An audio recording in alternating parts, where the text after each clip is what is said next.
कहानी की शुरुआत 500 साल पहले के जोसियन दौर से होती है। वहाँ का माहौल एकदम पुराना है, जो इतिहास और राजसी विरासत में डूबा हुआ है। लेकिन जैसे जैसे समय आगे बढ़ता है, तरक्की दुनिया को बदल देती है और हम आज के आधुनिक दौर में पहुंच जाते हैं। यहाँ हमें एक बेहद खूबसूरत स्कूल दिखाया जाता है, जो एक बड़ा संस्थान है जहाँ सिर्फ अमीरों के बच्चे पढ़ते हैं। उनके माता पिता बहुत शक्तिशाली और ऊंचे पदों पर हैं। हालांकि तकनीकी रूप से गरीब छात्रों को भी दाखिला लेने की इजाजत है, लेकिन उन्हें कभी अमीरों जैसा सम्मान या अहमियत नहीं दी जाती। आज 9वीं क्लास के छात्रों के लिए रिजल्ट का दिन है। हवा में काफी तनाव है, क्योंकि रैंकिंग घोषित की जा रही है।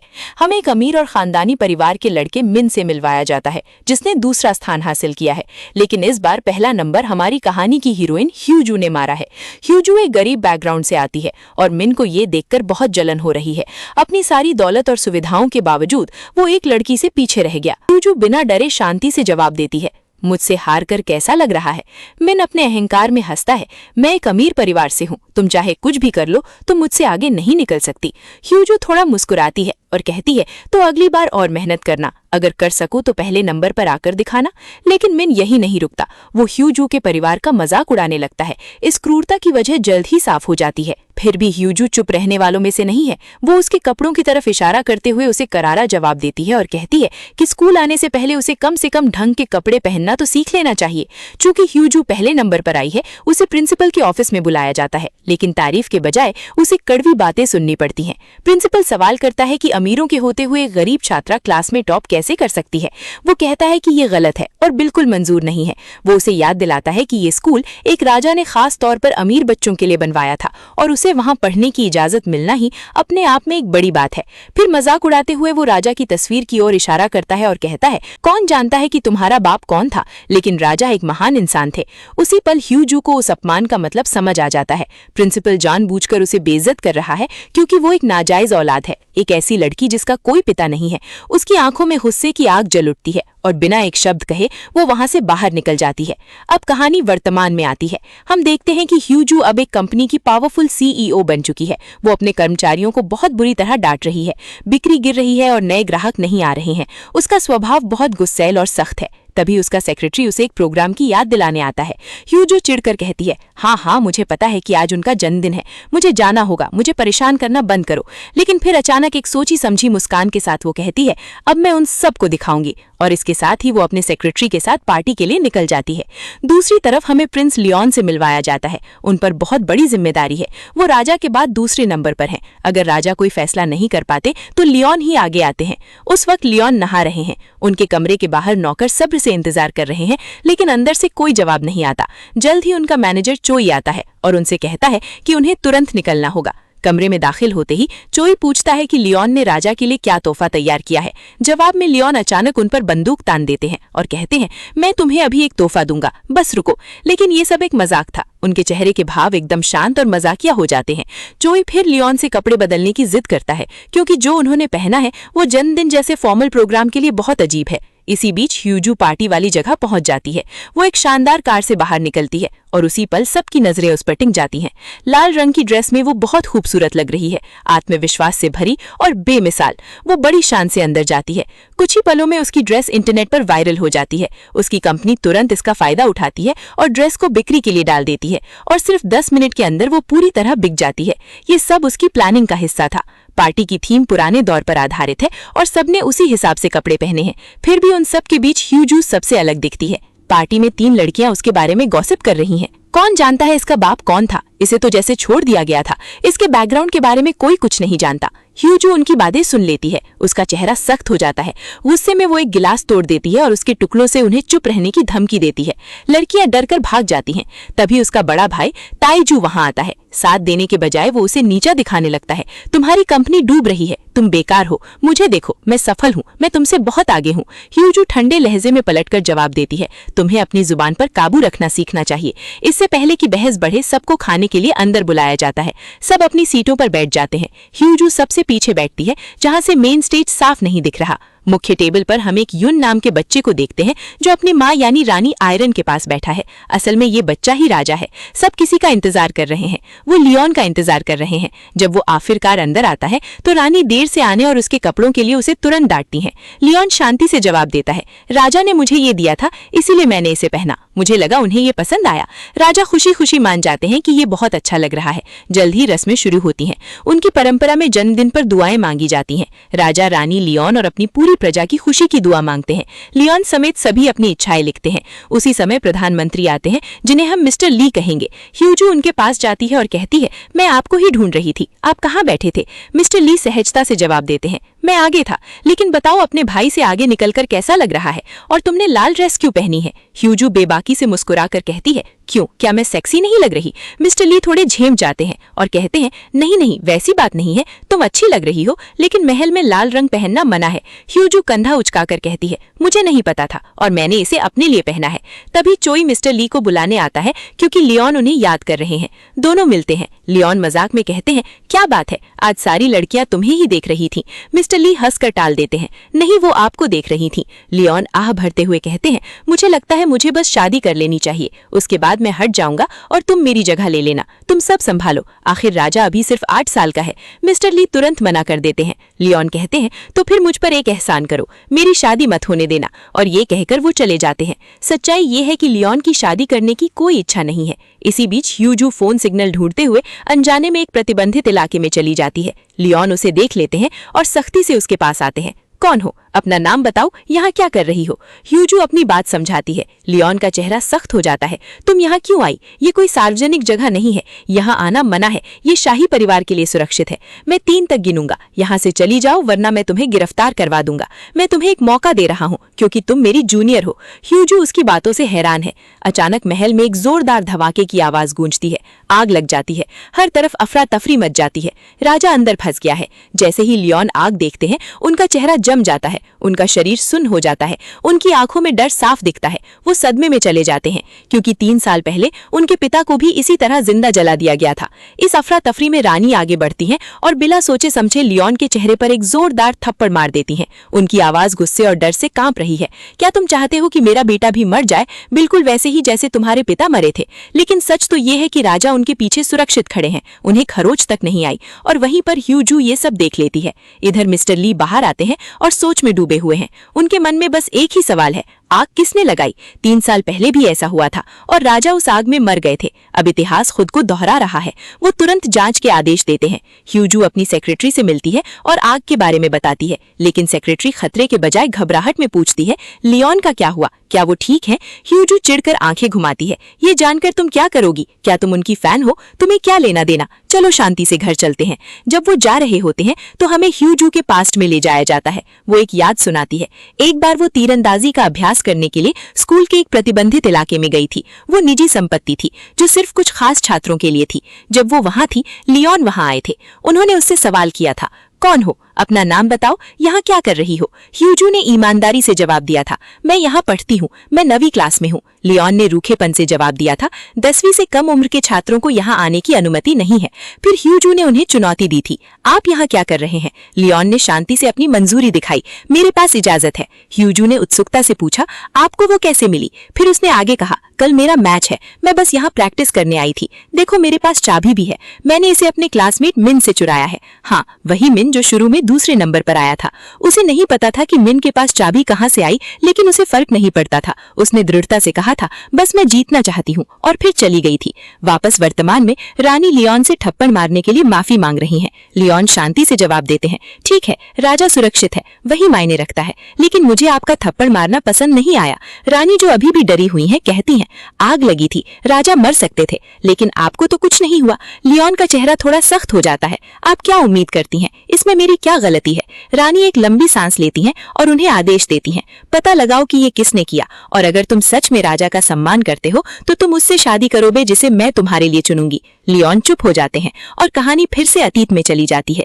जब लियोन बच्चे थे, उनके पिता राजा थे। जैसा कि पहले बताया गया था, लियोन अपनी पढ़ाई में हमेशा अच्छे थे और बहुत अच्छे नंबर लाते थे, लेकिन उनके पिता ने कभी परवाह नहीं की, न इस बात की कि लियोन ने क्या किया, न ही उनकी उपलब्धियों की। हम ह्यू जू को अपनी कंपनी के चेयरमैन यानी अपने पिता से बात करते हुए देखते हैं। वो उस पर शादी के लिए दबाव डाल रहे हैं। जिस आदमी का उन्होंने सुझाव दिया है वो ह्यू जू से कम कमाता है। ह्यू जू तुरंत भड़क जाती है। उससे शादी करूं जो मुझसे कम कमाता है? कभी नहीं, कम से कम वो मेरे बराबर का तो होना चाहिए। तभी ताएजू अपनी पत्नी के साथ आता है। उन दोनों ने ह्यू जू के लिए पहले ही एक दूल्हा चुन लिया है, लेकिन ह्यू जू अपनी तेज जुबान से कहती है, मेरे भाई से शादी करने से पहले क्या आपने कुछ चेक भी किया? और फिर भी आपको ये हारा हुआ इंसान ही मिला। ताएजू की पत्नी को बुरा लगता है। ताएजू खुद गुस्से में आ जाता है। तुम मेरी बहन हो और मेरी पत्नी की बेइज्जती कर रही हो। लेकिन ह्यू जू टस से मस नहीं होती। तुम चाहे जो कहो, मैं शादी नहीं कर रही। इस मोड़ पर सब कुछ उलझन भरा हो जाता है। अब तक ह्यू जू को नाजायज और बिना बाप की औलाद कहा जा रहा था, लेकिन यहाँ हम उसके पिता और भाई को साफ देख सकते हैं। इस विरोधाभास के पीछे की सच्चाई अभी साफ नहीं है, जो बाद में पता चलेगी। दूसरी तरफ लियोन आखिरकार रानी के दबाव में शादी के लिए मान जाते हैं। इसी बीच ह्योंजू फिर से एक मीटिंग में है और अपने कर्मचारियों पर गुस्सा उतार रही है। वो उन्हें बुरी तरह डांटती है, अपना सारा व्यक्तिगत गुस्सा उन पर निकाल रही है। उसकी सेक्रेटरी उसे रोकने की कोशिश करती है। अपनी निजी परेशानियों को कर्मचारियों पर निकालना गलत है, लेकिन ह्योंजू घमंड में चूर है। कहीं और लियोन बाहर निकलते समय एक अधिकारी से टकरा जाते हैं। मैं आराम करने घर जा रहा हूँ, वो कहते हैं। अधिकारी उन्हें चेतावनी देता है, अगर आप चले जाएंगे तो राजा की रक्षा कौन करेगा? वही अधिकारी बाद में रानी को उनके व्यवहार के लिए टोकता है। आप लियोन के साथ ऐसा व्यवहार नहीं कर सकती, उसे जनता का पूरा समर्थन हासिल है। अपने ऑफिस में वापस ह्योंजू अपने पिता द्वारा भेजे गए दूल्हों की लिस्ट देख रही है। वे सभी बिजनेसमैन हैं और कोई भी उसे पसंद नहीं आता। चिढ़कर वो अपनी सेक्रेटरी को बुलाती है। उनमें से कम एक तो नेता यानी पॉलिटिशियन होना चाहिए। अगर वो नेता होगा तो शादी के बाद फायदा होगा। इसी बीच लियोन घर वापस आ गए हैं और अकेले में समय बिता रहे हैं। चोई उन्हें बताता है, आपके कपड़ों की वजह से जनता के बीच काफी चर्चा है। सकारात्मक रूप से आपकी ड्रेस लोकप्रिय हो गई है, हर कोई इसे चाहता है, ये खबरों में भी है। उसी समय ह्योंजू की कंपनी में सब वही खबर देख रहे हैं। ड्रेस ट्रेंड कर रही है। ह्योंजू ध्यान से देखती है और फिर जैसे खुद से कहती है, वो वास्तव में काफी अच्छा है, मुझे उससे शादी करनी चाहिए। उसकी सेक्रेटरी चौंक जाती है। आप क्या कह रही हैं? क्या आपको पता है वो कौन है? ह्योंजू आत्मविश्वास से मुस्कुराती है। बस एक बार मुझे देखो, मैं खूबसूरत हूँ। उसे पूरा यकीन है कि लियोन उसे देखते ही पसंद कर लेगा, लेकिन उसकी सेक्रेटरी कहती है, वो आपको जानता तक नहीं, वो आपसे शादी क्यों करेगा? ह्योंजू हिचकिचाती नहीं, उसे मीटिंग की रिक्वेस्ट भेजो। और बस वो रिक्वेस्ट चोई तक पहुंचती है, जो लियोन को बताता है। लियोन माथा सिकोड़ते हैं। वो कौन है? चोई जवाब देता है, वो कैसल ग्रुप की बेटी है, नाजायज है लेकिन काबिल है, वो अच्छा कमाती है। लियोन इसे तुरंत खारिज कर देते हैं। मैं उससे नहीं मिल रहा, इसे मना कर दो। जब ह्योंजू को रिजेक्शन मिलता है तो वो दंग रह जाती है। उसने मुझे मना कर दिया? मुझे? वो एक और रिक्वेस्ट भेजती है, वो भी रिजेक्ट हो जाती है। फिर से रिजेक्ट। ये कई दिनों तक चलता है। रिक्वेस्ट के बाद रिक्वेस्ट, रिजेक्शन के बाद रिजेक्शन। आखिरकार अपने घमंड को किनारे रखकर वो एक आखिरी मैसेज भेजती है, मैं आपकी जूनियर स्टूडेंट हूँ, कृपया मुझसे मिले। इस बार लियोन रुकते हैं। जूनियर? ये बात उनका ध्यान खींचती है और वो मान जाते हैं। ये खबर जल्द ही रानी तक पहुंचती है कि लियोन एक महिला से मिलने जा रहे हैं। शक होने पर वो किसी को उन पर नजर रखने और गुपचुप देखने का आदेश देती हैं। आखिरकार दोनों मिलते हैं और जैसे ही वे बैठते हैं, ह्योंजू बिना किसी झिझक के उनके सामने शादी का प्रस्ताव रख देती है। लेकिन जैसे ही तनाव बढ़ता है, कहानी एक बार फिर अतीत में चली जाती है। उस समय की जब ह्योंजू ने स्कूल में तीरंदाजी प्रतियोगिता में हिस्सा लिया था। सभी छात्रों ने हिस्सा लिया था और माहौल उत्साह और तनाव से भरा हुआ था। प्रिंसिपल और खुद राजा भी कार्यक्रम देखने के लिए मौजूद थे। राजा इंतजाम देखते हुए पूछते हैं, सभी छात्रों को तीरंदाजी की ट्रेनिंग की इजाजत किसने दी? प्रिंसिपल सावधानी से जवाब देता है, ये लियोन ने व्यवस्थित किया था। उसी पल राजा अपनी नजर लियोन की ओर मोड़ते हैं और उन्हें गौर से देखते हैं। जल्द ही छात्रों को 2 टीमों में बांट दिया जाता है। लियोन और मिन एक ही टीम में है, जबकि ह्योंजू और मिस्टर ली दूसरी टीम में है। वे अच्छे दोस्त हैं। जैसे ही तैयारी शुरू होती है, लियोन को कुछ अजीब महसूस होता है। वो मिन की चाबी देखते हैं और उन्हें एहसास होता है कि मिन के पास प्रतिबंधित इलाके की पहुंच है। उनके मन में एक विचार आता है, जो चाबी ह्योंजू ने मुझे दिखाई थी, उसने कहा था कि उसने इसे चुराया है, लेकिन वास्तव में उसे ये कहां से मिली थी? इसी बीच मिन ह्योंजू को घूरता रहता है और दबी आवाज में उसे गालियां देता है। उसका दोस्त पूछता है, क्या हुआ, तुम मुझसे इतनी नफरत क्यों करते हो? मिन ठंडेपन से जवाब देता है, क्योंकि वो नाजायज है। इससे पहले कि वो आगे कुछ कहे, लियोन सख्ती से टोकते हैं, अपना मुंह बंद रखो वरना तुम्हारे लिए अच्छा नहीं होगा। मिन तुरंत चुप हो जाता है। प्रतियोगिता शुरू होती है। ह्योंजू अपना शॉट लेती है, एकदम एकाग्र और दृढ़। फिर लियोन की बारी आती है। उनमें से प्रत्येक को 2 राउंड मिलते हैं। हर तीर के साथ तनाव बढ़ता जाता है, लेकिन जैसे ही नतीजे आने वाले होते हैं, सीन वापस वर्तमान में आ जाता है। हम उस पल में वापस आते हैं जहां ह्योंजू ने साहस के साथ लियोन को शादी का प्रस्ताव दिया था। लियोन बिना किसी हलचल के उसे शांति से चाय ऑफर करते हैं। ह्योंजू थोड़ा हैरान होकर पूछती है, क्या हुआ, आप चौंके नहीं? लियोन सहज से कंधा उचकाते हैं। मेरे लिए ये सामान्य है। वो पास रखे तोहफों और चिट्ठियों के ढेर की ओर इशारा करते हैं। मुझे लगभग हर दिन शादी के प्रस्ताव मिलते हैं, इसलिए मेरे लिए ये कोई नई बात नहीं है। फिर वो थोड़ा आगे झुकते हैं। बताओ, मैं तुमसे शादी क्यों करूं? तुम में ऐसा क्या खास है? ह्योंजू बिना झिझक के जवाब देती है, मैं अमीर हूँ, मैं बहुत खूबसूरत हूँ, मेरा एक पागल भाई भी है जिसका बिजनेस डूबने वाला है और मैं जल्द ही उससे आगे निकल जाऊंगी। चलो बस शादी कर लेते हैं। ये एक अरेंज मैरिज होगी और बाद में हम तलाक ले लेंगे। लियोन अपना सिर धीरे से हिलाते हैं। नहीं, मुझे कुछ और खास बताओ। पहली बार ह्योंजू के पास शब्द खत्म हो जाते हैं। उसके तमाम आत्मविश्वास के बावजूद उसकी कोई भी बात उन्हें प्रभावित नहीं कर पाती। बाहर रानी की जासूस आर्योम उनकी बातचीत सुनने की कोशिश करती है। तभी चोई आ जाता है। अरे, तुम यहाँ क्या कर रही हो? आर्योम जल्दी से जवाब देती है, मैं खाना लाई थी। चोई उससे खाना ले लेता है, खुद अंदर जाकर उसे रखता है और वापस आ जाता है, जिससे वो अंदर नहीं देख पाती। कहीं और रानी ने लियोन के लिए कई संभावित दुल्हनों को देखा है। एक नौकरानी पूछती है, क्या उस लड़की में कुछ खराबी है जिससे आप मिली थी? रानी ठंडेपन से जवाब देती है, मैं उसकी शादी तय नहीं करना चाहती। मैं बिचौलिए का काम नहीं करूंगी। वो खुद अपनी शादी करेगा और मैं बस उसे देखने का आनंद लूंगी। फिर उनकी नजर ह्योंजू की फोटो पर पड़ती है। एक हल्की मुस्कान आती है, मैं उससे मिलना चाहती हूँ। इसी बीच ह्योंजू अपने एक कर्मचारी के साथ असामान्य रूप से विनम्रता से पेश आ रही है, मीठी बातें कर रही है, जो उसके स्वभाव के बिल्कुल विपरीत है। कर्मचारी उलझन में पड़ जाता है और जल्दी से कमरे से बाहर निकलकर दूसरों से फुसफुसाता है। वो पक्का शादी करने की योजना बना रही है। अब वो किसी को नहीं छोड़ेगी। वो उसे एक काम सौंपती है, लियोन की दिनचर्या के बारे में हर संभव जानकारी जुटाओ। वो कहाँ जाता है, क्या करता है, सब कुछ। जल्द ही सारी जानकारी एक पेन ड्राइव में जमा करके उसकी सेक्रेटरी को दे दी जाती है। कुछ देर बाद लियोन बाहर घुड़सवारी कर रहे हैं और अचानक ह्योंजू वहां पहुंच जाती है। हमें मिले हुए कितना समय हो गया, वो चुलबुले अंदाज में कहती है। लियोन उसे हैरानी से देखते हैं। हम कल ही तो मिले थे। ह्योंजू नाटकीय ढंग से मुस्कुराती है। ओह, ऐसा लगता है जैसे सदियां बीत गई हों। मैंने आपको याद किया। वो उन्हें लुभाने की कोशिश करती है और फिर सहजता से चली जाती है। बाद में जब लियोन खाना खाने के लिए एक होटल में जाते हैं तो ह्योंजू फिर से पहुंच जाती है। आप होटल में खाना क्यों खा रहे हैं? वो पूछती है। आपको घर पर खाना चाहिए, लियोन जवाब देते हैं। मैं छुट्टियों पर हूँ, इसलिए। जैसे ही वो जाने के लिए उठते हैं, ह्योंजू अचानक कहती है, अब आप कहाँ जा रहे हैं? लियोन थोड़े ठिठक जाते हैं। उसे कैसे पता? वो उसकी ओर मुड़ते हैं। क्या तुम मेरे बारे में रिसर्च कर रही हो? ह्योंजू निडर होकर जवाब देती है, हाँ, चूंकि हमें प्यार होने वाला है और हम शादी करने वाले हैं, इसलिए मैं बस आपसे प्यार करने की कोशिश कर रही हूँ। उस पल से वो हर जगह उसका पीछा करती है, सड़कों पर, फिल्म थिएटर में, यहाँ तक कि जब वो दौड़ रहे होते हैं तब भी। वो उनकी जिंदगी में एक ऐसी मौजूदगी बन जाती है जिसे नजरअंदाज नहीं किया जा सकता। लियोन बढ़ती हुई चिढ़ महसूस करते हैं। वो मुझे कैसे ढूंढ लेती है? मुझे अपने कपड़े बदलने चाहिए। इसी बीच ह्योंजू के भाई और भाभी उसे एक ब्लाइंड डेट के लिए मजबूर करते हैं। अगर वो मना करती है तो उनके पिता ने उसकी कंपनी बंद करने की धमकी दी है। मजबूर होकर वो मान जाती है। वो जून नाम के एक आदमी से मिलती है। जून विनम्रता से मुस्कुराता है। आपके पिता ने आपकी बहुत तारीफ की। उन्होंने कहा कि आप बहुत बहादुर हैं। ह्योंजू सहजता से सिर हिलाती है। हाँ, मेरा एक भाई भी है जो बेकार है। मुझे एक ऐसा साथी चाहिए जो मेरी मदद कर सके। उसका बिजनेस डूबने वाला है और मेरी योजना उसे संभालने और उससे आगे निकलने की है। क्या आप मेरी मदद करेंगे? तभी मैं शादी करूंगी। ठीक उसी पल चोई अंदर आता है। आखिर वो एक होटल में ही मिल रहे हैं। ह्योंजू उसे सहजता से ग्रीट करती है, हाय, और फिर तुरंत कहती है बाय, ऐसे अंदाज में जैसे कुछ ज्यादा ही बात है। जून इस स्थिति का गलत मतलब निकाल लेता है। वो मान लेता है कि चोई उसका बॉयफ्रेंड है। बिना एक और शब्द कहे वो प्रस्ताव ठुकरा देता है और चला जाता है। चोई फिर लियोन के कमरे में जाता है और बताता है ह्योंजू बाहर एक आदमी के साथ है। ऐसा लग रहा है कि वो डेट पर है। पहली बार लियोन के चेहरे का रंग पूरी तरह उड़ जाता है। चोई फिर ह्योंजू के बारे में वो जानकारी देता है जो लियोन ने मांगी थी। वो गर्म मिजाज की है, उसका कोई दोस्त नहीं है। वो अपना सारा समय अपनी सेक्रेटरी के साथ काम करने, खाने और अपनी दिनचर्या जीने में बिताती है। कहीं और रानी अकेली बैठी यादों में खोई हुई है। आखिरकार हमें अतीत का सच पता चलता है। उनके पति यानी राजा ने एक बार सिंहासन छोड़ने का फैसला किया था। रानी ने उन्हें रोकने की कोशिश की, लेकिन उन्होंने फिर भी दस्तावेजों पर दस्तखत कर दिए। हताशा में उन्होंने कागजात जला दिए। वो आग फैल गई और राजा की उसमें मौत हो गई। सच सामने आ जाता है, राजा की मौत के लिए रानी खुद जिम्मेदार थी। उस समय का राजा असल में लियोन के बड़े भाई थे, जिसका मतलब है कि रानी उनकी माँ नहीं है, वो उनकी भाभी है।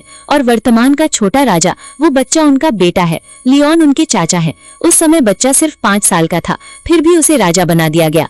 अब भी लियोन को उन यादों का डर सताता है, उनके भाई की मौत आग की लपटों में जलकर। वर्तमान में छोटा राजा एक कार्यक्रम के लिए तैयार हो रहा है, जहां उसे पुरस्कार बांटने हैं। और जैसे ही तैयारी शुरू होती है, लियोन कहीं नजर नहीं आते। आखिर वो अभी भी छुट्टी पर है और उनकी 4 दिन की छुट्टी बाकी है। रानी अपने छोटे बेटे यानी राजा की ओर मुड़ती है और दृढ़ता से कहती है, सुनो मेरे बेटे, तुम लियोन के बिना भी सब कुछ संभाल सकते हो। सबको दिखा दो कि तुम किसी से कम नहीं हो। इसी बीच चोई लियोन को आने वाले कार्यक्रम के बारे में बताता है। उसी समय ह्योंजू भी शामिल होने की तैयारी कर रही है। वो अपने कपड़े चुनने में असामान्य रूप से लंबा समय बिताती है, अलग अलग लुक ट्राई करती है, लेकिन अंत में वो साधारण और गरिमामयी ड्रेस चुनती है और कार्यक्रम में पहुंचती है। उसे भी नामांकित किया गया है। देश के लिए उसके योगदान और प्रदर्शन के लिए सम्मानित किया जाना है। जल्द ही लियोन राजा के साथ खड़े होने और उनकी रक्षा करने के लिए पहुंच जाते हैं। जैसे ही दोनों एक साथ हॉल में प्रवेश करते हैं, कैमरों की फ्लैश उनके चारों ओर चमकने लगती है। छोटा राजा इतनी रोशनी और सबका ध्यान देखकर घबरा जाता है। एक एक करके पुरस्कार बांटे जाते हैं। ह्योंजू अपना पुरस्कार लेने के लिए आगे बढ़ती है। लियोन के सामने खड़े होकर वो थोड़ा करीब झुकती है और धीरे से कहती है, आपको मुझे भी एक तोहफा देना चाहिए, ये वाला नहीं, मुझे अलग तरह का तोहफा चाहिए। मुझे आपकी याद आती है। यहाँ भी वो उन्हें लुभाने की कोशिश करती है, बारीकी से, लगातार और बिना हिचकिचाहट। कार्यक्रम के बाद ह्योंजू पूरी तरह मस्ती के मूड में है। वो अनगिनत फोटो लेती है, नाचती है, चुलबुली रील्स रिकॉर्ड करती है और सब कुछ इंस्टाग्राम पर अपलोड कर देती है। वो अपनी पोस्ट में लियोन को टैग भी करती है। इसी बीच राजा जाने की तैयारी करते हैं और लियोन की ओर मुड़ते हैं। चाचा, मेरे साथ चलिए। लेकिन लियोन अपना सिर हिला देते हैं। मेरी अभी भी 4 दिन की छुट्टियां बची हैं, मैं उसके बाद महल लौटूंगा। कहीं और मिस्टर ली इंटरनेट पर ह्योंजू की फोटो देखते हैं। उसकी खूबसूरती देखकर वो दंग रह जाते हैं और तुरंत एक रेस्टोरेंट में उससे मिलने जाते हैं। आखिर वो स्कूल के दोस्त थे, जैसा हमने पहले देखा था। वो अपने स्कूल के दिनों को याद करने लगते हैं और यहाँ अतीत की एक नई परत खुलती है। ह्योंजू ही वो थी जिसने उसे तीर चलाना सिखाया था। उसी समय से मिस्टर ली को उससे गहरा प्यार हो गया था।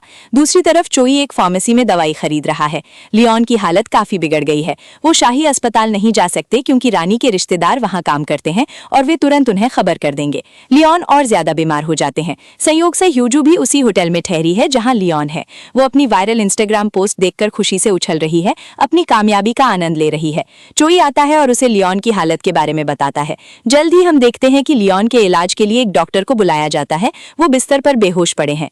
ह्योंजू डॉक्टर से कहकर अपना नाम मरीज के रूप में दर्ज करवाती है ताकि बाहर किसी को पता न चले कि लियोन बीमार है। इसी बीच रानी कार्यक्रम की फोटो देखती है। उनका गुस्सा राजा की ओर मुड़ जाता है। मैंने तुमसे कहा था कि लियोन को अपने साथ मत ले जाना, लेकिन तुमने मेरी बात नहीं मानी। सच तो यह है कि राजा डरे हुए थे, इसलिए उन्होंने लियोन को बुलाया था। वो अभी भी सिर्फ एक बच्चा है, लेकिन रानी निर्दयी होकर बुदबुदाती है, बिल्कुल मेरे पति की तरह मेरा बच्चा भी कमजोर है। वो तुरंत अपने लोगों को लियोन को ढूंढने का आदेश देती हैं।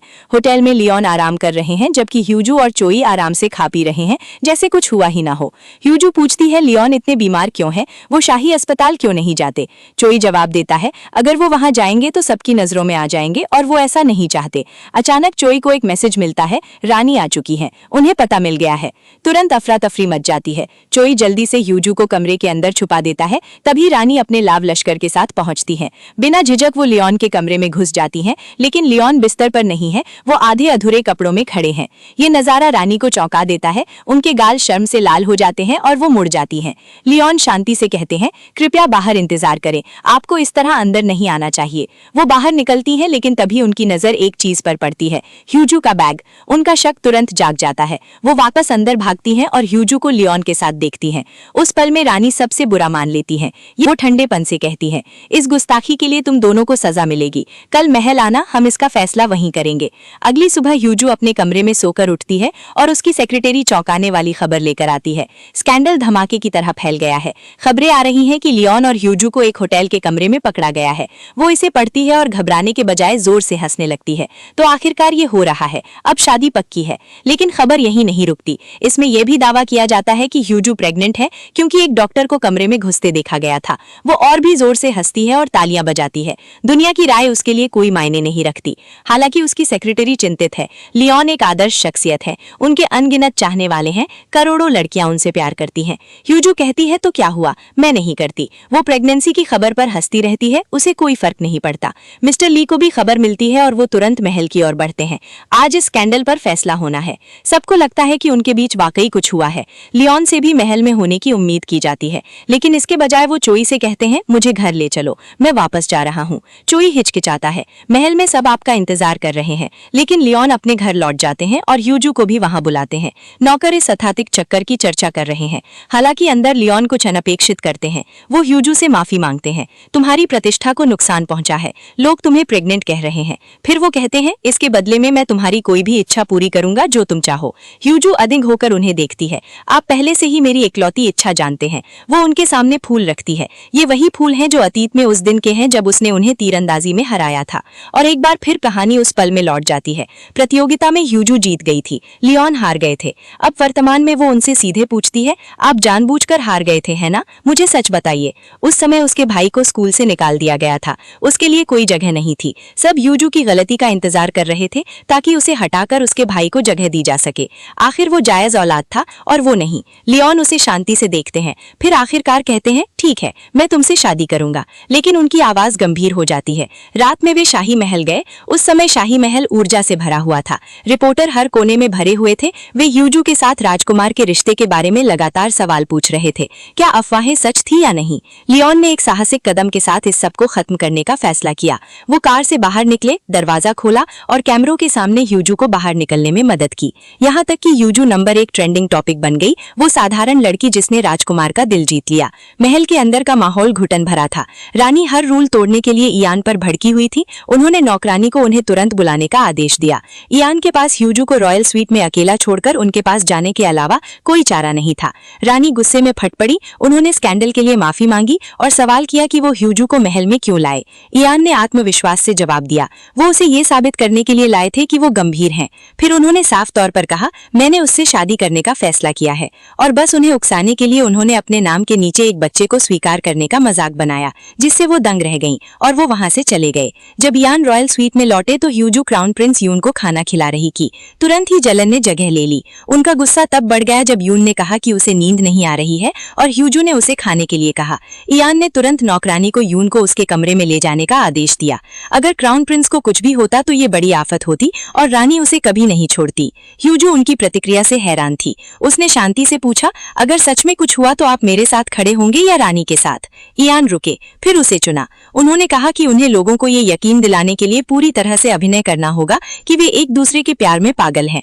बाद में लियोन ने नौकरानी से ह्यूजू के लिए कपड़े लाने को कहा क्योंकि वो उनके कमरे में सोएगी। ह्यूजू ने सहजता से कॉटन मांगा क्योंकि उसकी त्वचा संवेदनशील थी, जिससे नौकरानी हैरान रह गई और उसने उसे कहीं और सोने का सुझाव दिया। लेकिन इयान ने इस बात पर जोर दिया कि वे इस नाटक को पूरा करने के लिए एक ही कमरा साझा करेंगे। जैसे ही दरवाजा बंद हुआ वे कंबल को लेकर बहस करने लगे। उनकी आवाज इतनी तेज थी कि नौकरों ने स्थिति का पूरी तरह गलत मतलब निकाल लिया। अगली सुबह इयान पहली बार देर से सोकर उठे। ह्यूजू पहले ही काम के लिए निकल चुकी थी, आत्मविश्वास से कल के ही कपड़े पहने हुए। ये दिखाने के लिए एक जानबूझकर उठाया गया कदम था कि उसने रात महल में बिताई है। महल में नोबल रैंक क्राउन प्रिंस यून के साथ बैठे थे। उन्होंने दिवंगत राजा का सपना देखने के बाद उसकी बेचैनी को नोटिस किया। रैंक को याद था कि राजा कमजोर और डरे हुए थे। उन्होंने अपने पिता को खुश करने के लिए रानी से शादी की थी। उन्होंने यून को भरोसा दिलाया कि वो हमेशा उसके साथ खड़े रहेंगे। अपने ऑफिस में ह्यूजू ने सहजता से कमेंट्स पढ़े, तारीफ और आलोचना दोनों को आसानी से संभाला। जब मिस्टर ली ने पूछा कि क्या वो वाकई इयान से शादी करने वाली है या ये सिर्फ नाटक है, तो उसने इसकी पुष्टि की। उसने कहा, हाँ, वो उनका सम्मान करती है और उनके साथ रहना चाहती है, खासकर जब से वे उनकी शादी किसी और से करने की योजना बना रहे थे। फिर उसने उनसे शादी को आशीर्वाद देने और प्रक्रिया को तेज करने को कहा। इसी बीच इयान को पता चला कि उनके फैसले के बाद रानी बेहोश हो गई हैं। जाहिर है वो किसी भी आधिकारिक घोषणा को रोकने के लिए बीमार होने का नाटक कर रही थी, क्योंकि महल का प्रोटोकॉल किसी वरिष्ठ सदस्य के बीमार होने पर जश्न की मनाही करता है। उस रात ह्यूजू घर लौटी और इयान को एक पोस्ट के बारे में फोन किया। ये देखकर हैरान कि वो अभी भी जाग रहे हैं, उन्होंने बताया कि उनके पास काम बाकी है। वो तुरंत उनके साथ शामिल हो गई। ऑफिस में यूजू प्रिंस यान के पास बैठी और स्वीकार किया कि वो अपने अपार्टमेंट में आरामदायक महसूस कर रही थी। महल दूर था और रोज का आना जाना थकान वाला होगा। फिर उसने पूछा कि उन्होंने उससे शादी के लिए हाँ क्यों की। यान हंसे, क्योंकि तुम अमीर हो, देश की सबसे अमीर महिला, ये अब मायने रखता है। उन्होंने आगे कहा, दूसरा, तुम खूबसूरत हो, हर कोई हमें एक बेहतरीन जोड़े के रूप में देखता है। फिर उनका लहजा बदल गया। तीसरा, अगर मैं कहूँ कि मुझे सिंहासन चाहिए तो लोग मेरी निंदा करेंगे, लेकिन तुम समझोगी, हमारी साझेदारी किसी भी बात से ज्यादा मायने रखती है। अगली सुबह गार्ड्स रॉयल स्वीट में घुस आए और औपचारिक रूप से यूजू पर महल में आग लगाने में शामिल होने का आरोप लगाया। यहाँ तक कि दावा किया कि उसका शाही परिवार के प्रति दुश्मनी का इतिहास रहा है। यूजू शांत रही। उसने यान को फोन करने की कोशिश की, लेकिन उन्होंने जवाब नहीं दिया। वो एक समारोह में थे और उनके पास फोन नहीं था। उसने जल्दी से सेक्रेटरी से संपर्क किया और उनसे यान तक पहुंचने को कहा। जब रास्ता बंद मिला तो एक साहसिक विचार आया। यान के नाम के शाही बैज का इस्तेमाल करके वे मंदिर में घुसने और उन्हें ढूंढने में कामयाब हो गए। संयोग से वे चोई से मिले, जिसने उनकी मदद की। इसी बीच यूजू को पूछताछ के लिए ले जाया गया। इससे पहले की बात बढ़ती, इयान आ गए, सबके सामने खड़े हुए और रानी के सामने उसका बचाव किया।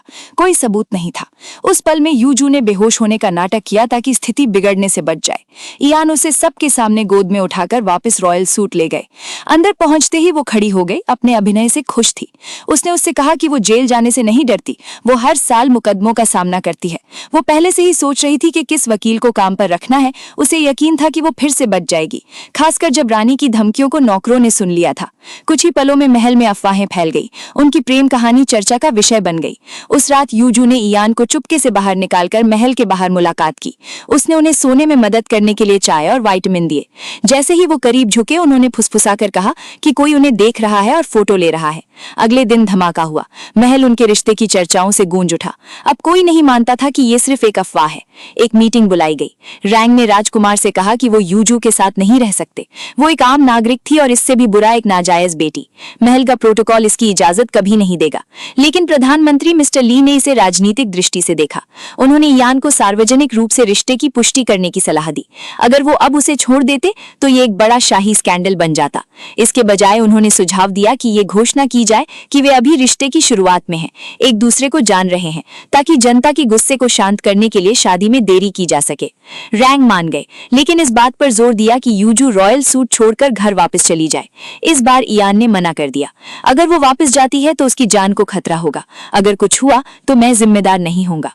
उन्होंने जोर दिया कि वो रॉयल सूट में ही रहे। गार्ड्स और नौकरों के बीच वो वहां ज्यादा सुरक्षित थी। मिस्टर ली ने इस मौके का फायदा उठाया। उन्होंने कहा कि अगर यूजू रॉयल सूट में रहती है तो यान को भी महल में ही रहना चाहिए, ताकि आगे कोई अफवाह ना उड़े।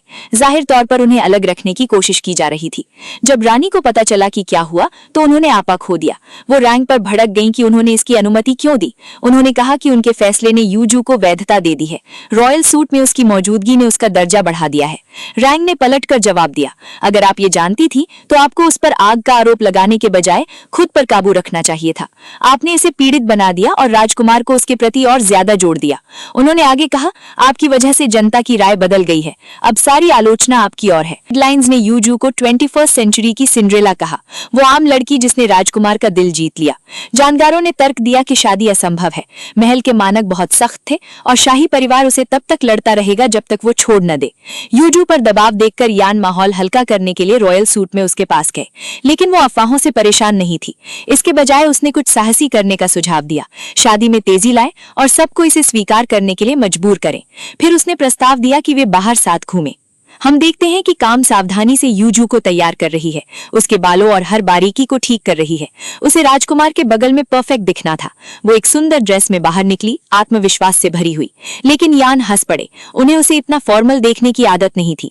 आहत होकर यूजू ने अपना बैग जमीन पर फेंका और चली गई। कुछ मिनटों बाद वो बिल्कुल अलग लुक में लाटी, कैजुअल कपड़े और एक कैप पहने, जैसे वो किसी क्लब जा रही हो। और इस बार यान मंत्रमुग्ध हो गए। उन्हें ये पसंद आया। वो उसी अंदाज में उसके साथ बाहर जाने के लिए तैयार हो गए। क्लब में यूजू उत्साहित थी, वो उनके लिए मैचिंग टीम ड्रेस लेने के लिए दौड़ी, लेकिन चोई ने उन्हें रोक दिया, मना करते हुए कहा कि राजकुमार यूनिफॉर्म नहीं पहन सकते और राजनीतिक विचार व्यक्त नहीं कर सकते और शाही परिवार की कोई निजता नहीं होती। उसे नजरअंदाज करते हुए वो स्टैंड्स की ओर भागी। यहाँ यूजू का सामना अपने भाई ताइजू और उसकी पत्नी से हुआ। उन्होंने राजकुमार का अभिवादन किया, लेकिन यूजू की बेचैनी साफ थी, वो उनकी तरफ देख भी नहीं पा रही थी। अचानक उसका चेहरा खिल उठा, उसकी मुस्कान बढ़ गई जब उसने मिस्टर ली को पहली गेंद फेंकने के लिए मैदान में आते देखा। हर कोई बेसबॉल के प्रति उनके प्यार की बात कर रहा था, कैसे उन्होंने कभी खिलाड़ी बनने का सपना देखा था। मिस्टर ली स्टैंड्स में उनके साथ शामिल हुए। जब कैमरा उन पर केंद्रित हुआ तो भीड़ चिल्लाने लगी और माहौल और भी रोमांचक हो गया। खेल के बाद मिस्टर ली ने अपनी चाल चली। उन्होंने यूजू को डिनर पर बुलाया, उसे यान से दूर करने की कोशिश की। यूजू मिस्टर ली के साथ जाना चाहती थी, लेकिन राजकुमार ने मना कर दिया। उन्होंने उससे कहा कि उनका साथ आना और अलग अलग जाना बेतुका लगेगा। फिर एक साहसी कदम उठाते हुए उन्होंने रिपोर्टर्स के सामने उसके लिए कार का दरवाजा खोला, ये सुनिश्चित करने के लिए कि हर कोई इस पल को कैद करे। रेस्टोरेंट में यूजू ने सुशी का ऑर्डर किया, लेकिन देखा कि राजकुमार नहीं खा रहे हैं। मिस्टर ली ने समझाया कि शाही परिवार के सदस्य को कच्चा खाना खाने की अनुमति नहीं है, ये नियमों के खिलाफ था। यूजू निराश महसूस कर रही थी। वे स्ट्रीट फूड नहीं खा सकते थे, रेस्टोरेंट में खुलकर नहीं खा सकते थे, उनकी जिंदगी बंदिशों से भरी थी। मिस्टर ली ने मौके का फायदा उठाया। उन्होंने उससे कहा कि उसे उनसे शादी नहीं करनी चाहिए, उनकी जिंदगी नियमों के अलावा कुछ नहीं है और वो उनके साथ कभी आजाद महसूस नहीं करेगी। लेकिन यूजू ने उसे अनसुना कर दिया और पूछा कि और क्या क्या करने की इजाजत नहीं है। मिस्टर ली रुके, फिर यादों में खो गए।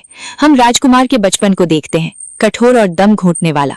उनके पिता यानी राजा बहुत सख्त थे और अक्सर छोटी छोटी बातों पर उन्हें पीटते थे। उन्हें साधारण खुशियों से दूर रखा गया, यहाँ तक कि लाल रंग पहनने या छूने की भी मनाही थी, क्योंकि वो सिर्फ राजा के लिए था। वे अपने पिता से आगे नहीं चल सकते थे, हमेशा पीछे चलने और बिना सवाल किए बात मानने को मजबूर थे। मिस्टर ली यादों से बाहर आए।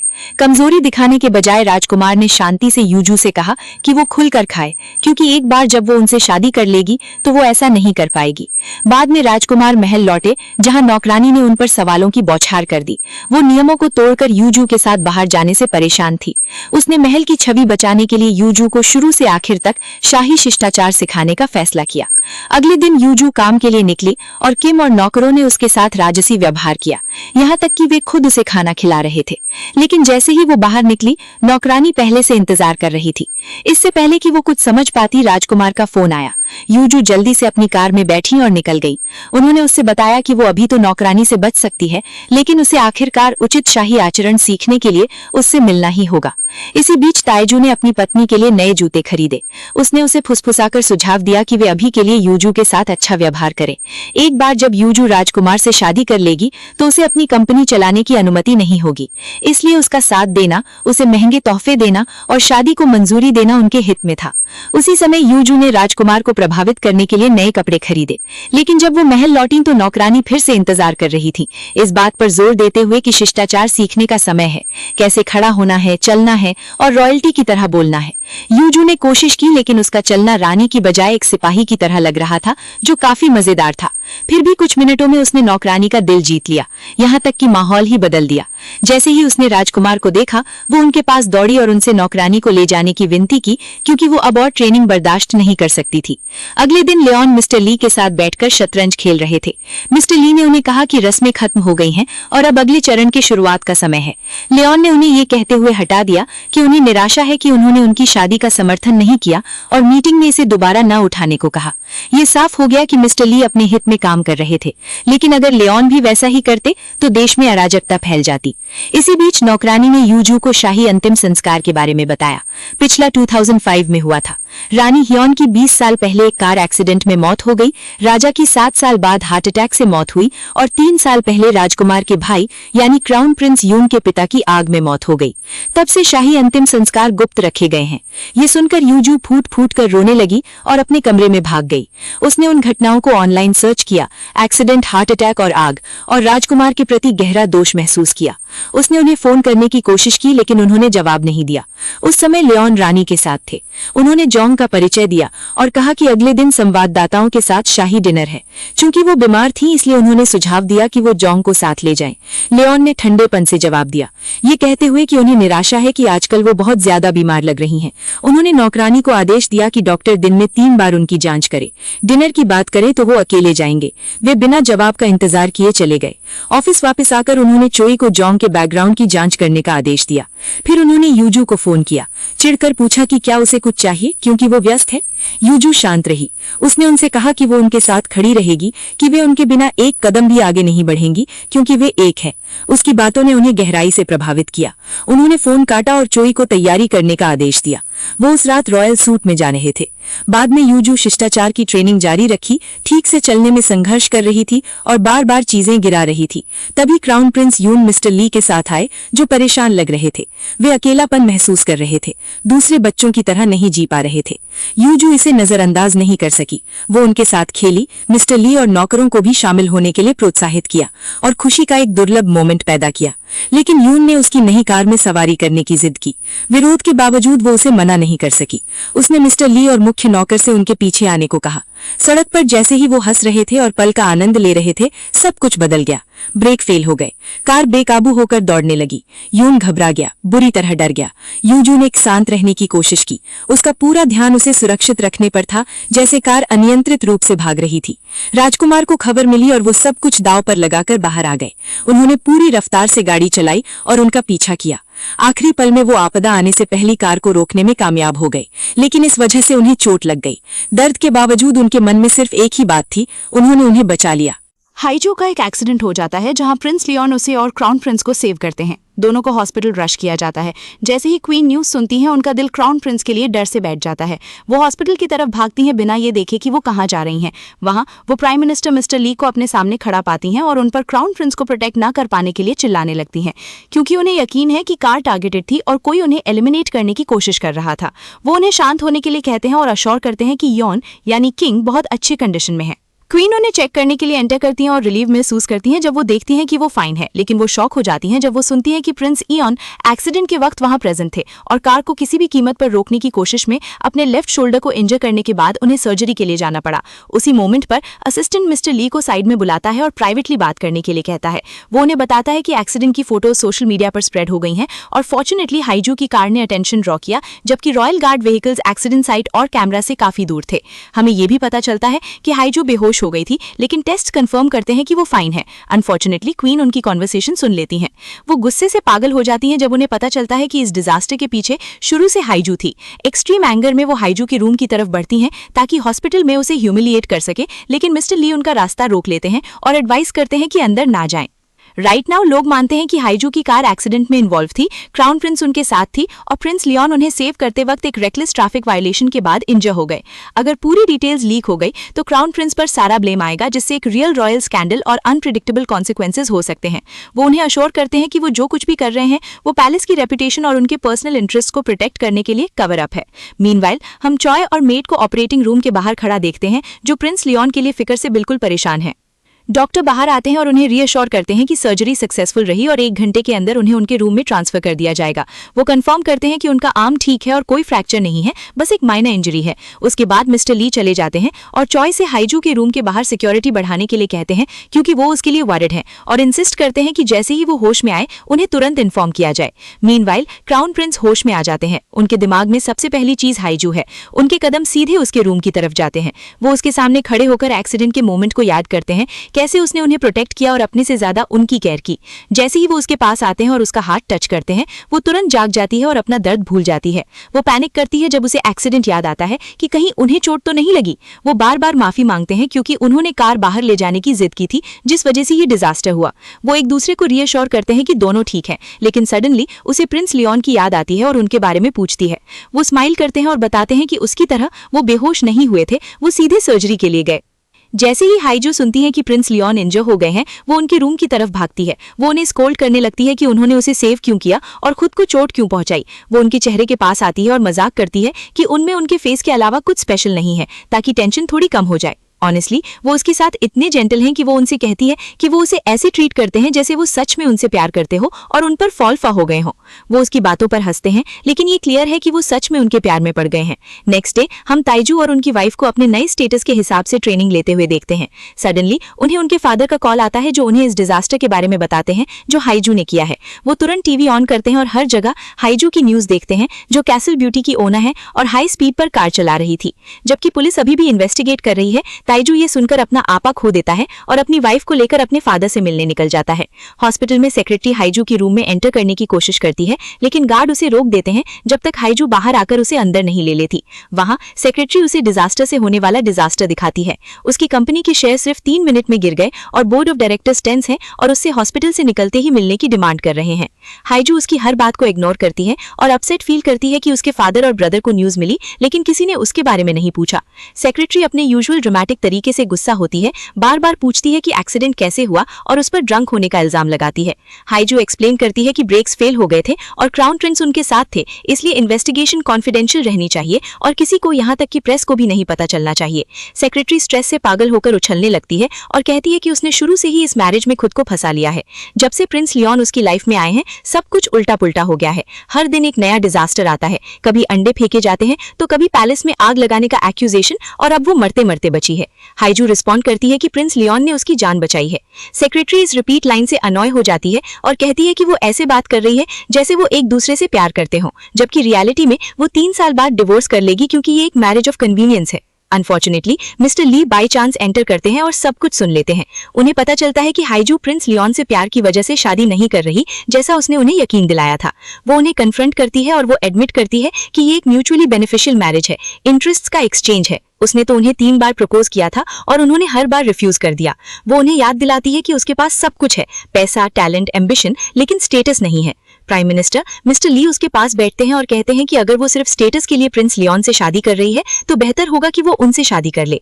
नेक्स्ट डे हाइजू प्रिंस लियोन के रूम में एंटर करती है, लेकिन शॉक हो जाती है कि ये देखकर कि वो उसे बताए बिना ही हॉस्पिटल से जा चुके हैं।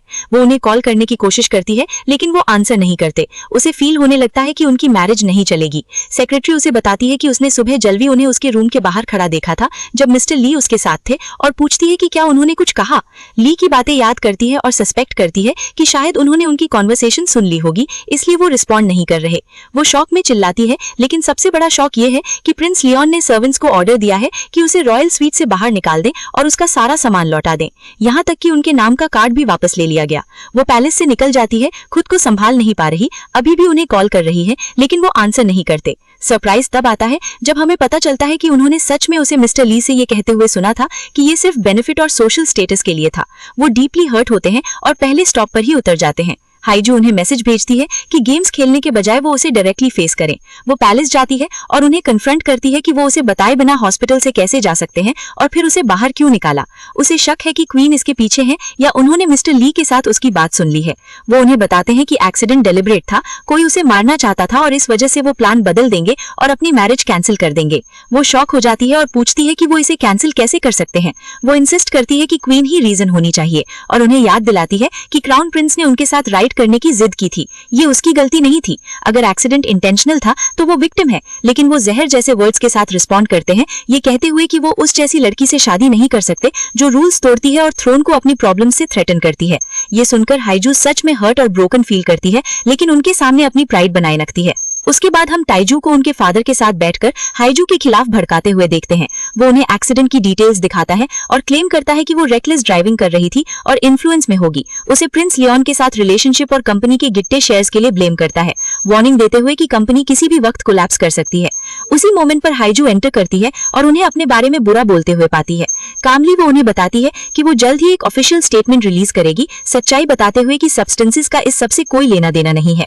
उसके फादर उसे शॉक करके ये रिवील करते हैं कि उन्हें पता है कि प्रिंस लियोन ने उसे पैलेस से निकाल दिया, उसे यूज किया और फिर अबैंडन कर दिया।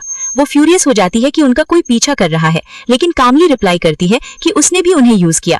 कंपनी के शेयर स्काई रॉकेट हो गए थे जैसे ही उनकी मैरिज की न्यूज स्प्रेड हुई। वो गुस्से में ऐड करती है कि इतने प्रॉफिट के बाद अगर शेयर्स थोड़े गिर जाएं तो कोई हर्ज नहीं। जाने से पहले वो उनसे कहती है कि नेक्स्ट टाइम उसे बार बार बुलाने के बजाय कॉल करें। फिर वो जाती है और सेक्रेटरी को कॉल करके ऑर्डर देती है कि उस आखिरी मैकेनिक को ढूंढो जिसने उसकी कार पर काम किया था।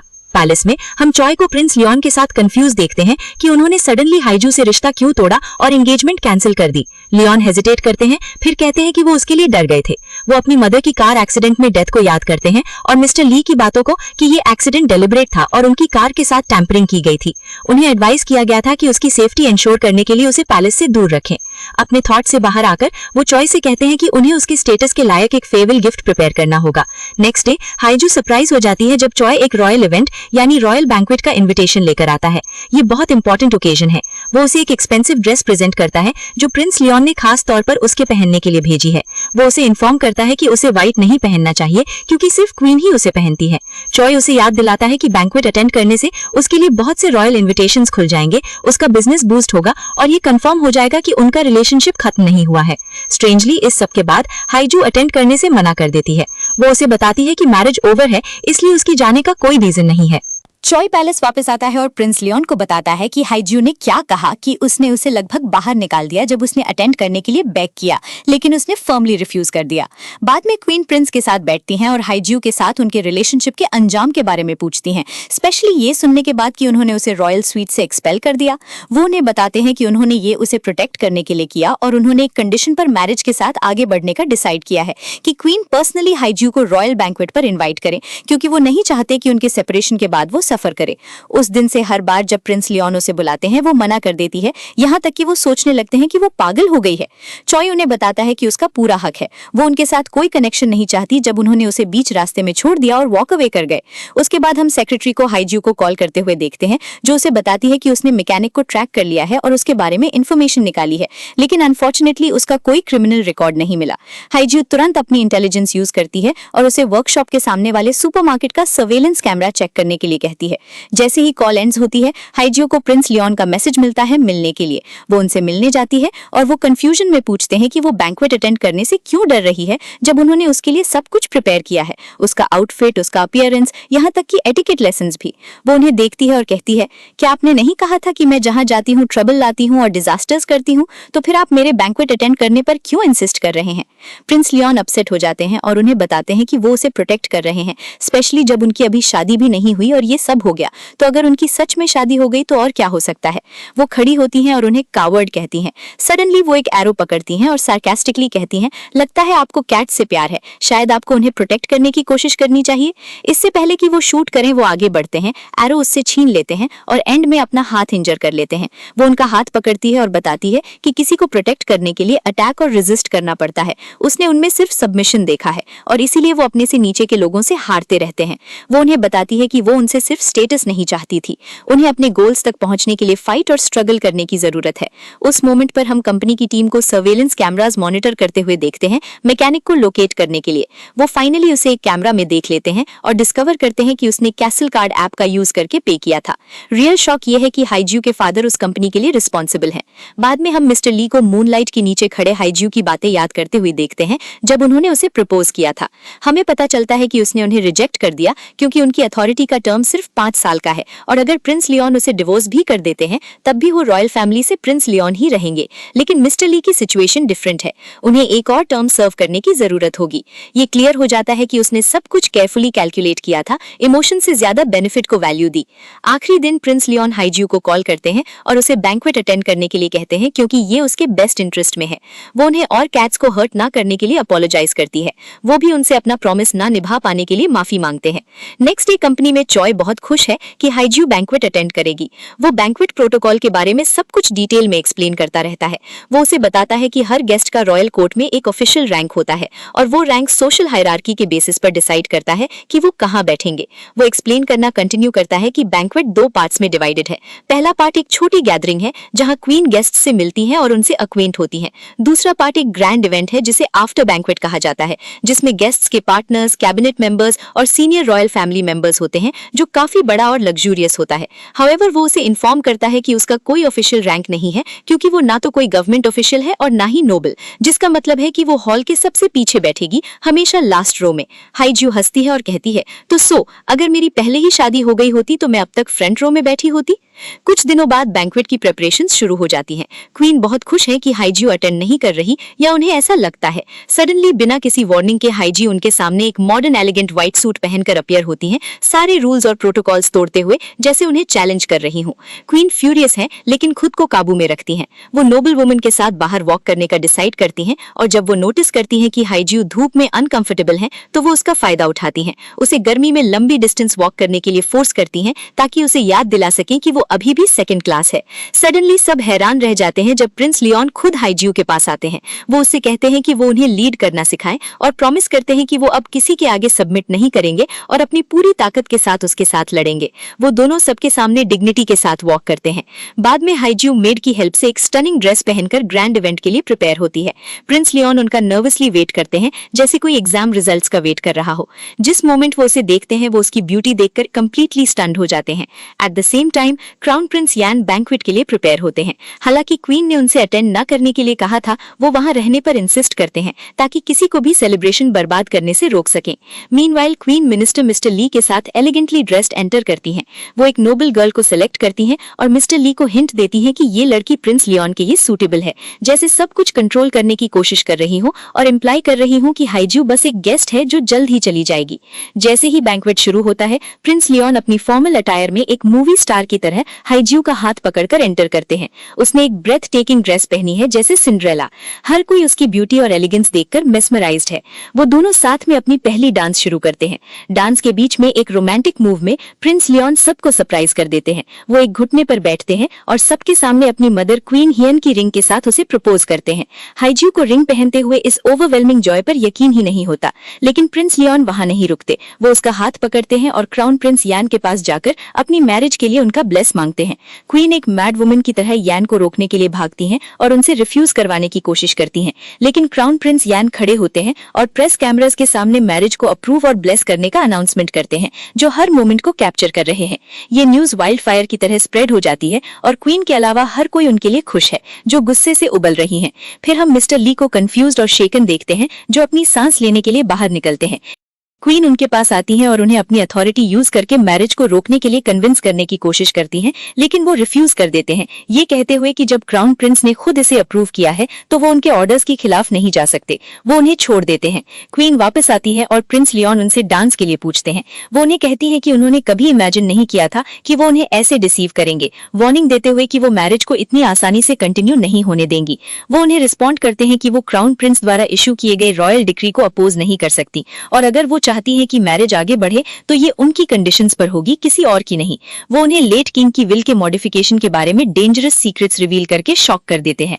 वो स्टन रह जाती हैं और रियलाइज करती हैं कि वो एक ट्रैप में फंस गई हैं। दूसरी तरफ हाईजियो मिस्टर ली के साथ डांस करती है। वो अपने स्कूल डेज याद करते हैं, ये दिखाते हुए कि वो अभी भी उसकी केयर करते हैं। वो उनसे मैरिज को अपोज ना करने और उसे खुद को प्रूव करने का एक चांस देने के लिए अग्री करती हैं। वो एक कंडीशन पर अग्री करते हैं कि वो उनसे झूठ न बोले और ऑनेस्ट बने, और बदले में वो उसके साइड खड़े रहेंगे। बैंक्वेट के बाद हाईजियो क्वीन की रिंग के साथ एक्सट्रीमली हैप्पी है। वो प्रिंस लियोन को बताती है कि वो उनकी मदर को हमेशा इसे पहनते हुए देखती थी। उनका रिलेशनशिप क्लोजर होने लगता है। हालांकि वो अग्री कर चुके थे कि मैरिज सिर्फ म्यूचुअल बेनिफिट के लिए है। प्रिंस लियोन हंसते हैं और बताते हैं कि रिंग एक नेशनल ट्रेजर है और डिवोर्स के बाद वो इसे लौटा देगी, लेकिन ये क्लियर है कि वो पहले ही उससे अटैच हो गए हैं। बाद में चॉय सेक्रेटरी के साथ बैठता है और ये क्लियर हो जाता है कि वो उस पर फॉल कर गया है। प्रिंस लियोन फिर हाईजियो के साथ एंटर करते हैं और सेक्रेटरी उसे बताती है कि उसने जो सेंसेशन क्रिएट किया उसके बाद सारे मीडिया आउटलेट्स उसका इंटरव्यू चाहते हैं। हाईजियो तुरंत अग्री करती है और प्रिंस लियोन से नेक्स्ट डे इंटरव्यू के दौरान रिंग पहनने की परमिशन मांगती है। एट द सेम टाइम ताईजियो खुश दिखता है कि उसकी सिस्टर प्रिंस लियोन से शादी करेगी, लेकिन उसे शक है कि कुछ गलत है, स्पेशली ये जानने के बाद कि मैकेनिक की डेथ हो गई है, जिसका मतलब है कि कुछ बड़ा होने वाला है। नेक्स्ट डे नोबल रैंक आता है और क्वीन से मिलता है। इस बात से शॉक्ड होकर कि उन्होंने मैरिज के लिए अग्री किया, वो उसे बताती है कि वो कुछ नहीं कर सकती क्योंकि ये एक रॉयल डिक्री है, लेकिन एक बड़ी प्रॉब्लम रिवील करती हैं। प्रिंस लियोन लेट किंग की विल के बारे में सब कुछ जानते हैं। हमें पता चलता है कि किंग ने अपनी विल में लिखा था कि प्रिंस लियोन को थ्रोन इनहेरिट करनी चाहिए, लेकिन उन्होंने विल को फाड़कर जला दिया था और उनकी डेथ के लिए रिस्पॉन्सिबल थी ताकि क्राउन प्रिंस थ्रोन ले सके। वो रैंक को बताती है कि उन्होंने मैरिज के लिए इसलिए अग्री किया क्योंकि वो इसे अपोज नहीं कर सकती। उसके बजाय वो प्रूव करेंगी कि हाईजियो प्रिंस की वीकनेस है और उसे डायरेक्टली डेंजर में डालेंगी। हाईजियो फिर प्रेस को इंटरव्यू देती है प्रिंस लियोन के बारे में, खूबसूरती से बात करते हुए, मेंशन करते हुए कि वो क्लासमेट्स थे और एम्फसाइज करते हुए कि वो उसे कैसे प्रोटेक्ट करते हैं। At the same time Prince Leon interview देखते हैं और उसकी इनोसेंस पर हंसते हैं, जो क्लियरली दिखाता है कि वो सच में उनके प्यार में पड़ चुके हैं। बाद में हाईज्यू रॉयल स्वीट वापस आती है जब प्रिंस लियोन उससे उनकी प्रोटेक्शन में वापस आने के लिए कहते हैं, क्योंकि उनके बीच एक स्पाई है जो क्वीन को रिपोर्ट कर रहा है। इस वजह से डो पैलेस में उसके साथ रुकने का डिसाइड करता है, उस पर नजर रखने के लिए। नेक्स्ट डे हाईज्यू मिस्टर ली के साथ पैलेस पहुंचती है प्रिंस लियोन से मिलने। वो डिसाइड करते हैं कि उनकी वेडिंग एक रॉयल वेडिंग होगी, स्पेशली सारे इंसिडेंट्स के बाद। ये एक ऐसा दिन होना चाहिए जिसके बारे में लोग लंबे समय तक बात करें। उनकी कॉन्वर्सेशन के दौरान मिस्टर ली हाईज्यू के क्लोज आने की कोशिश करते हैं और उसके साथ जोक करते हैं, लेकिन प्रिंस विजिबली जेलस हो जाते हैं। वो खुद को याद दिलाते हैं कि सिर्फ 2 दिन में वो उनकी वाइफ होगी, इसीलिए उन्हें ऐसे बिहेव नहीं करना चाहिए। लेकिन वो शॉक्ड हो जाते हैं जब वो रियलाइज करते हैं कि मिस्टर ली को उनके अरेंजमेंट के बारे में पता है।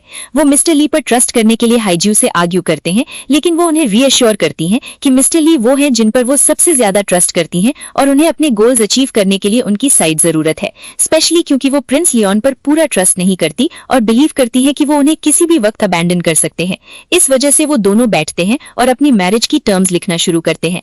ये 3 साल तक चलेगी और उनके बीच की हर चीज सीक्रेट रहनी चाहिए। इससे पहले कि वो फिनिश करें, क्वीन एंटर करती हैं और वो तुरंत पेपर छुपा लेते हैं। वो कहती है कि उन्होंने सुना था कि वो वहां हैं और पर्सनली डिनर के लिए इनवाइट करने आई हैं, क्योंकि वो जल्द ही फैमिली बनने वाले हैं। वो टेबल पर हंसते मजाक करते हुए गैदर होते हैं, लेकिन क्वीन प्रिंस लियोन को उनके फादर और ब्रदर के बारे में बातें बोलकर उन्हें प्रोवोक करके उनके बीच फूट डालने की कोशिश करती हैं। हाईज्यू इसे और टॉलरेट नहीं कर पाती। वो उनके साइड खड़ी होती है, उन्हें लेकर वहां से निकल जाती है। वो उन्हें बताती है कि वो खुद को मुश्किल से रोक रही हैं क्योंकि उनकी अभी शादी नहीं हुई है, लेकिन अगर वो कर सकती तो वो क्वीन को उनके बालों से खींचकर बाहर निकाल देती। वो उन्हें अश्योर करती है कि एक बार उनकी शादी हो गई तो वो उनके रास्ते में आने वाले हर किसी को एलिमिनेट कर देंगी। वो उनकी बातों पर हंसते हैं और उन्हें पैलेस से बाहर ले जाने के लिए कहते हैं, क्योंकि वो इससे और इसकी हर चीज से थक चुके हैं। वो उन्हें अपनी यार्ड पर ले जाती हैं, उन्हें वो सारा फूड खिलाती हैं जिससे उन्हें डिप्राइव किया गया था और उन्हें उनकी लाइफ की रिस्ट्रिक्शन से फ्री करने की कोशिश करती हैं। उन्हें थोड़ी फ्रीडम एक्सपीरियंस करने देती हैं। वो दोनों साथ में एक प्लेजेंट टाइम स्पेंड करते हैं। हमें ये भी पता चलता है कि बैंक्वेट से पहले प्रिंस लियोन उनके पास पर्सनली गए थे और उन्होंने साथ में अपनी डांस प्रैक्टिस की थी, जो दिखाता है कि उनकी लव स्टोरी बहुत पहले ही शुरू हो चुकी थी। By this episode 5 and 6 are complete.